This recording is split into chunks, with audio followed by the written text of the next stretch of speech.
దేవునికి స్తోత్రాలు. ప్రభువైన యేసుక్రీస్తు నామములో ఈ కార్యక్రమం చూస్తున్న మీ అందరికీ శుభాభివందనాలు. ఈరోజు మనము కన్నీటి ప్రార్థనలో అద్భుతము అనే ఒక అంశమును ధ్యానం చేసుకుందాము. మనము కన్నీటి ప్రార్థన ఎంత చేస్తామో అంత అద్భుతాన్ని మనము చూడగలము. ఇది మనకు మన ప్రభువారు నేర్పించిన ఒక మంచి ఈ యొక్క విషయము. మనకు యోహాను సువార్త 11:35లో ఒక చక్కని మాట ఉన్నది. యేసు కన్నీళ్లు విడిచెను. ఇక్కడ లాజరు చనిపోయిన తర్వాత, లాజరు వాళ్ళ సమాధి కాడికి యేసుక్రీస్తు ప్రభువారు వచ్చిన తర్వాత, యేసుక్రీస్తు ప్రభువారు కన్నీళ్లు విడిచిండంటే, మనము అంటే కన్నీటి ప్రార్థనలో ఎలా అద్భుతం చూడగలమనేది యేసు ప్రభువారు మనకు నేర్పిస్తున్నాడు. అంటే మనకొక ఒక బాధ, ఒక వేదన, ఒక దుఃఖం అనేది మన కడుపులో ఉన్న వేదన అనేది అది కడుపులో నుంచి కన్నీళ్ళ నుంచి బయటికొచ్చినప్పుడు, ఆ వేదన ఆ కన్నీళ్ళు బయట పడ్డయప్పుడు, ఆ కన్నీళ్ళ ద్వారా ఒక అద్భుతం అనేది మనము తీసుకత్తది. మన కన్నీరనేది ఒక అద్భుతాన్ని తీసుకొస్తది. ఇక్కడ 43 వచనం మనం చూసినట్లయితే, లాజరు బయటికి రమ్మని చెప్పగా, చనిపోయిన వాడు కాళ్ళు చేతులు ప్రేత వస్త్రం కట్టబడిన వాడై వెలుపలికి వచ్చెను.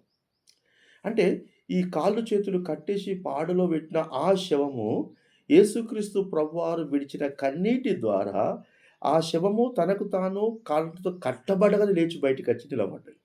అంటే చూడు ఎంత అద్భుతం ఉన్నది మన కన్నీటి ప్రార్థనలో అనేది మనము ఈ విషయాన్ని గమనించాలి. కనుక కన్నీటి ప్రార్థనలో ఒక గొప్ప అద్భుతము దాగి ఉన్నది. యేసు ప్రభువారు కన్నీరు విడిచిండు. బుచ్చగొట్టుకుంటూ ఏడవలే గాని మామూలుగా కన్నీళ్లు విడిచి లాజరు రమ్మన్నప్పుడు చచ్చిపోయిన వాడిని ఎవరు గూడా బయటికి తీసుకురాలే ఇంకా. అతని కాళ్ళు, చేతులు వస్త్రంతో కట్టబడిన వాడై వెలుపలికి వచ్చిండట. వెలుపలికి అయినిచ్చైనా బయటికొచ్చిండు.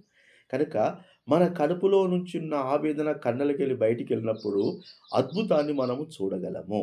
అదే విధంగా మొదటి సమూయేలు గ్రంథము 1వ అధ్యాయము 10వ వచనం మనం గమనించినట్లయితే 1వ అధ్యాయము 10వ వచనములో బహు దుఃఖాక్రాంతురాలై యెహోవా సన్నిధిని ప్రార్థన చేయుచు బహుగా ఏడ్చుండెను. ఇక్కడ ఒక హన్న అనే ఒక తల్లి బాగా కన్నీటి ప్రార్థన చేత యేసుక్రీస్తు ప్రభు దగ్గర ఏడుస్తున్నది.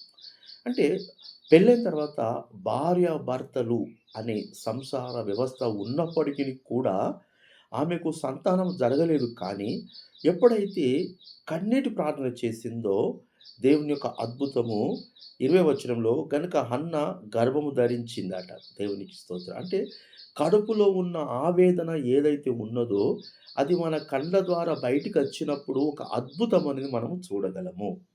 దేవునికి స్తోత్రాలు.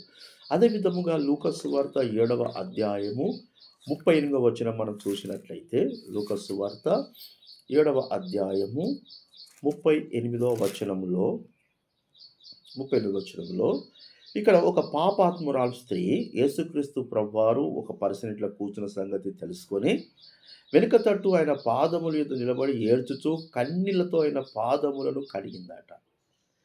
కన్నీళ్లతో ఆయన పాదములు కడిగినప్పుడు ఆమె ఏజ్ ఇంచుమించు ఒక 30 సంవత్సరాలు పైబడి ఉంటదని నేను అనుకుంటున్నాను. బహుశా అది ఏది చూసి చెప్పేది కాదు కానీ నేను అనుకుంటున్నాను. అంటే అన్ని సంవత్సరాలు ఆమె చేసిన పాపము, అన్ని సంవత్సరాలు ఆమె జీవించిన జీవితము, ఈ ఒక్క కన్నీటి ప్రార్థన ద్వారా దేవుడు పరిపూర్ణంగా క్షమించి ఆమె మీదున్న ఆ నిందను తొలగించిండు.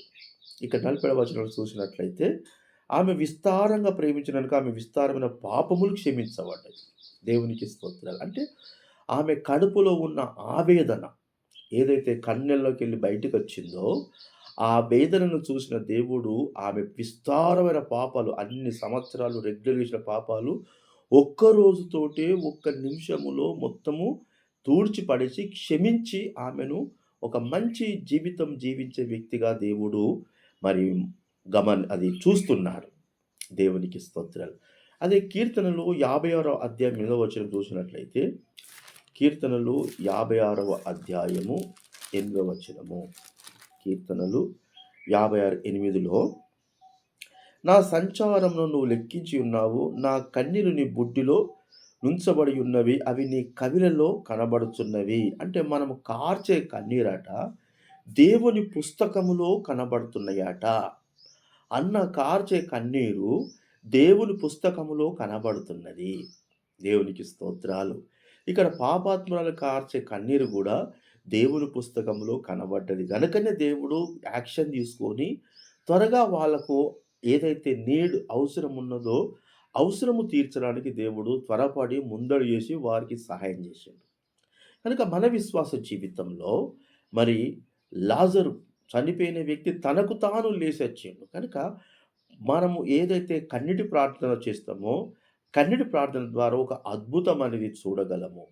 మరి మొదటి సమయాల గ్రంథంలో చూసినట్లయితే హన్న ఆమె గూడా ఎంత కన్నీటి ప్రార్థన చేసిందో, మరి భర్తతో సంసారము చేసినప్పటికిని కూడా ఈ కన్నీటి ప్రార్థన ద్వారానే ఆమె సంతానము మరి కనగలిగింది. లూకా సువార్తలు చూసినట్లయితే మరక్కడ పాపాత్ముల స్త్రీ మనం గూడా ఎన్నో పాపాలు తెలిసి తెలక చేసే పాపాలు గూడా మన కన్నీటి ప్రార్థన ద్వారా క్షమించబడతాయి. కనుక మనం కారుస్తున్న ప్రతి కన్నీరు గూడా ఒక బుడ్డిలో దేవుడు ఉంచుకొని చూస్తున్నాడట. ఆ బుడ్డి ఆ హన్న యొక్క మరి దేవుడు ఆమె పేరు మీద పెట్టిన బుడ్డి అనేది రెండింది గనక అది రివర్సు పోసినప్పుడు ఆ కన్నీటి ద్వారా ఈమె కుమారుని కనగలిగింది. కనుక మన విశ్వాస జీవితంలో మనము కార్చే కన్నీరు వృధా కాదు. మన కన్నీటి ప్రార్థన ద్వారా ఒక అద్భుతాన్ని చూడగలము. కొద్ది మాటలు ప్రభు మన వినికిడిలో దీవించును గాక. Amen. Praise the lord to all. Thank you.